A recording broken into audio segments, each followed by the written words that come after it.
नमस्ते, जय श्री राम। आज आप सबको बताते हुए मुझे बड़ा दुख हो रहा है कि जो मेरा पहला चैनल था तेजस्विनी भट्ट,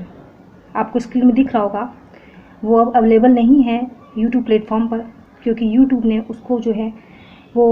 परमानेंटली जो है रिमूव कर दिया है।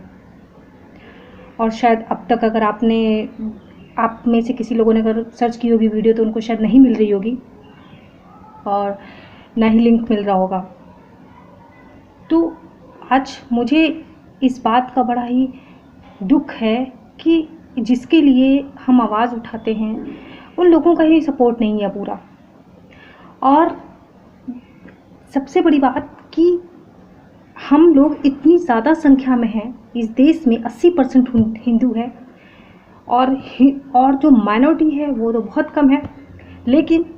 जो दोगले हिंदू हैं, सेकुलर हिंदू हैं और जो देश विरोधी ताकतें हैं, वो क्या इतनी ज़्यादा ताकतवर हैं कि वो जो देश से प्रेम करता है उसकी बात को ही नहीं रखने देना चाहती किसी प्लेटफॉर्म पे। आप स्क्रीन में देख रहे होंगे, मैंने इसलिए ये स्क्रीनशॉट भी लगाया है क्योंकि बहुत से लोग कभी कभी सोचते हैं ना, लोग व्यूज़ पाने के लिए या सब्सक्राइबर के लिए झूठ बोल देते हैं, पर मैंने कभी झूठ नहीं बोला अब तक। तो आपने देखा कि यहाँ पर इन्होंने बताया है आपको कि हार्मफुल और डेंजरस जो मैंने इनकी पॉलिसी जो है वो इनकी वॉलेट की और मेरे जो कंटेंट है वो थोड़े हार्मफुल इस तरीके से, ठीक है। और आपने कंटेंट अगर देखा हो, ध्यान होगा, मोदी विरोधी एंड लॉकडाउन पार्ट 1, इसमें ये एक फ़नी वीडियो था जिसपे इन्होंने स्ट्राइक मतलब जिसने भी दी हो, ऑब्वियसली बात है CCLI ग्रुप नहीं दी होगी। इसके बाद आपने देखा है इनका एक चीज़ ये देखिएगा, इसमें ध्यान से आप पढ़ रहे होगे, how this affect your channel. इन्होंने लिखा, जैसे मैंने आपको बताया है, जो लोग मेरे रेगुलर व्यूअर हैं मेरे चैनल के, तेजस्विनी भट्ट चैनल के, उनको पता होगा कि मेरे चैनल पे ऑलरेडी 2 स्ट्राइक पड़ी हुई थी, ठीक है। उसके बाद मैंने आप लोग को वीडियो में कहा भी था कमेंट सेक्शन में कि प्लीज़ जो है मेरा दूसरा चैनल आप जाके अखंड भारत भगवा जो है वो उसको सब्सक्राइब कर लीजिए, ठीक है, इसी वजह से। तो इसमें आपने देखा कि थर्ड, इन्होंने आपने देखा फोटो में कि इन्होंने बोला कि we have issued a third strike against your account, मतलब जबकि ये एक रूल होता है कि आप जो है थर्ड स्ट्राइक दोगे उसके बाद डिलीट होगा, लेकिन इन्होंने ये बोल दिया कि इनको इशू है, थर्ड स्ट्राइक देने में इशू है, मतलब ये रूल से बाहर जा रहे हैं। अब कौन को ये प्रेशराइज करता है, कौन सी ऐसी कम्युनिटी है जो प्रेशराइज करती है कि भैया जो एक यूट्यूब का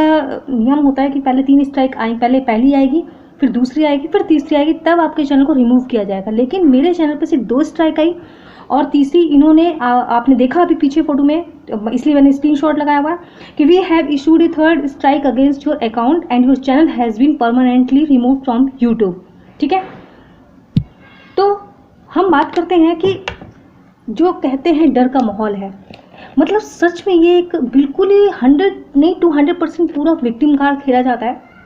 मेजॉरिटी के साथ में, और उसके साथ तो हमारे हिंदू और गद्दार और सेकुलर तो मिले ही हुए हैं और इसमें कोई छुपी बात नहीं है। लेकिन मतलब हम कम से कम वो लोग तो साथ में हो जो हमारे विचारों से सहमत है, जिन्हें पता है कि देश में जो है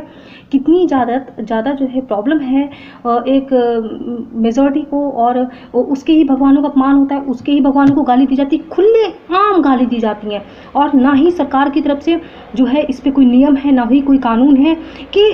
अगर किसी को ये नहीं पसंद है कि भैया तुम किसी एक मजहब को गाली दो, इनके भगवान गाली दो, तो फिर दूसरा धर्म को आप आसानी से कैसे गाली दे सकते हो, दूसरे धर्म के भगवानों को आप कैसे गंदी पेंटिंग बना सकते हो, सिर्फ ये एक ही पे रूल क्यों अप्लाई है। तो यहाँ पे सबसे पहले तो मैं ये कहूँगी गद्दार और सेकुलर लोग तो एक तरफ हो जाएं, ठीक है, और देश विरोधी ताकतें तो, क्योंकि इनका तो पूरा का पूरा फंडिंग जो है वो बाहर से आता है वामपंथियों का। लेकिन मैं देश की सरकार की बात करती हूँ, यहाँ मुझे बीजेपी से भी कुछ प्रॉब्लम है कि आप 6 साल सरकार में हो, और जब हम एक आम लोग, सोचिए जो हम लोग जो हैं जब से 2014 से हम मतलब मोस्टली जितने भी यूथ है वो 2014 जब बीजेपी आई थी गवर्नमेंट में, तब से ज़्यादा एक्टिव है पॉलिटिक्स में। नो डाउट कि बीजेपी ने बहुत अच्छा काम किया है, और एक्टिव जो यूथ का एक्टिव होना है वो बीजेपी के शासन में ज़्यादा है। तो यही बात बीजेपी के जो बड़े बड़े नेता हैं, जो उम्रदराज नेता के, उनको ये बात नहीं पता है कि इस तरीके से जो है किस तरीके से प्रॉब्लम आ रही हैं। तो ये पहले ही सारे नियम क्यों नहीं अब तक बना दिए गए, जबकि अब इनकी ये मोदी 2.0 चल रहा है। तो अगर हम तब तक सिस्टम से नहीं लड़ पाएंगे जब तक सख्त से सख्त कड़ा नियम कानून नहीं होगा, प्रशासन सख्त नहीं होगा, और ये गलती कहीं ना कहीं सरकार की है, इसको हमें मानना पड़ेगा, हम कोई अंधभक्त नहीं है, जो गलती है वो है। ये हमसे उम्रदराज लोग जो है शासन में बैठे, उनको बहुत बहुत अच्छे से पता है। जैसे सबसे बड़ी बात, अभी एकता कपूर का केस था, आर्मी पे इतनी बड़ी सीरीज बन गई, इतनापन नंगापन इन लोगों ने कर दिया, लेकिन अभी तक सरकार का कोई मंत्री, ये कहते हैं हम सेना की बहुत इज्जत करते हैं, बहुत सारे बॉलीवुड तो चाहे भाड़ में, वो तो है ही चोर टाइप के लोग और दलाल और दोगले लोग, लेकिन सरकार को तो उसको तो पता ना सेना की इज्जत क्या है। उसने अब तक एक्शन क्यों नहीं लिया? पद्मश्री जो है वो एकता कपूर से छीनना चाहिए, लेकिन सरकार एक्शन में नहीं है। ये बात बिल्कुल सही है। तो मैं अब आप लोग को यही कहना चाहूँगी कि जो वामपंथियों का ग्रुप है, जो एंटी नेशनल जो ग्रुप है, वो इतना ताकतवर है कि जो 20 मिलियन सब्सक्राइबर करीमनाटी की वीडियो को डिलीट करवा सकता है। और ये सारा कोई हम आम जैसे यूट्यूबर नहीं, अगर एक मजहब की बात करें तो अगर वो सोचे आम यूट्यूबर है और उसने डिलीट करवाया कुछ सारे कम्युनिटी ने, मैं आपको एक श्योर कह रही हूँ कि यहाँ पे पूरा एडमिन बैठा है, पूरा ग्रुप बैठा है कि जो सिर्फ नेशनलिस्ट, हिंदुवादी, सनातन संस्कृति को सपोर्ट करने वालों को एकदम बिल्कुल बुरी तरीके से रिपोर्ट किया जाता है। और इस पे कहीं ना कहीं जो अपोजिशन के पॉलिटिशियन है उनका बहुत बड़ा हाथ है, और वो इसको वीडियो को जो है वो डिलीट करवाते हैं। तो ये सत्य है और इसको मानना पड़ेगा। यूट्यूब की पॉलिसी में ट्रांसपेरेंसी बिल्कुल नहीं है, समझे आप। इसके बाद जैसा आप लोगों ने देखा था, जब पालघर में साधुओं की हत्या हुई थी, क्रिश्चियन मर्सिनरी उसके पीछे उनका बहुत बड़ा हाथ है, और आज तक जो है कुछ पता नहीं चल रहा है कि किसने मारा, क्या किया, उसके पीछे क्या एक्शन हुआ, कुछ भी नहीं पता। और क्या एक मतलब कम लोगों की ताकत। देखिए सेम, अगर आपको याद है ब्रिटिशर्स जब यहाँ आए थे, तो सोचिए इस पूरे देश में मूल सनातन संस्कृति के लोग रह रहे थे, ठीक है। और इसके बाद में उस समय मुगल भी थे, ठीक है, जबकि मुगल की ये नाकामयाबी थी कि जो ब्रिटिश के साथ वो लड़ नहीं पाए, ठीक है। और आज कहते हैं कि हमने भारत आज़ाद कराया, घंटा आज़ाद करवाया। लेकिन अब सबसे बड़ी बात यह कि एक कम संख्या में लोग जो हैं, इन पे कंट्रोल सरकार क्यों नहीं कर पा रही? इन जैसे गद्दार रवीश कुमार जैसे लोगों की वजह से हमारे घर में सपोले जो घुसे हुए हैं ना, कि आप सोचिए कि बाहर की फंडिंग इतनी ज़्यादा है, देश में इतना अपने अंदर जो है घरों में इस तरीके से घुसे हुए देश के अंदर, कि हमको पता ही नहीं चल रहा है कि हम अपने ही देश में अपनी आवाज़ हम नहीं उठा पा रहे हैं। और देखिए आप ये मत सोचिएगा यहाँ पर कि मुझे चैनल डिलीट हो गया या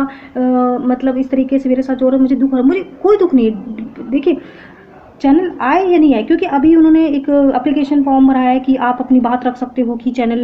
मतलब हम रिव्यू करेंगे और इस तरीके से रिपोर्टिंग हो रही है। मैंने अपना फॉर्म भर दिया है और वहाँ पे भेज दिया है। अब देखिए वहाँ से क्या आंसर आता है और चैनल वापस होता है या नहीं होता नहीं पता, बट अभी जो मेरे पास मैसेज आया वो मैंने आपको स्क्रीनशॉट में दिखा दिया कि क्या मैसेज आया है। तो अब अगर वो चैनल को रिव्यू करते हैं, मैंने चैनल बारे में लिखा, तो चैनल आ सकता है या नहीं भी आ सकता। पर जो अंदर के सपोले हैं वो कहीं ना कहीं हम मेजॉरिटी से, उनकी ताकत बहुत ज़्यादा है। और प्लीज़ सपोर्ट करिए हर हिंदूवादी और हर सनातनी और नेशनलिस्ट चैनल को सपोर्ट करिए। जय हिंद, वंदे मातरम।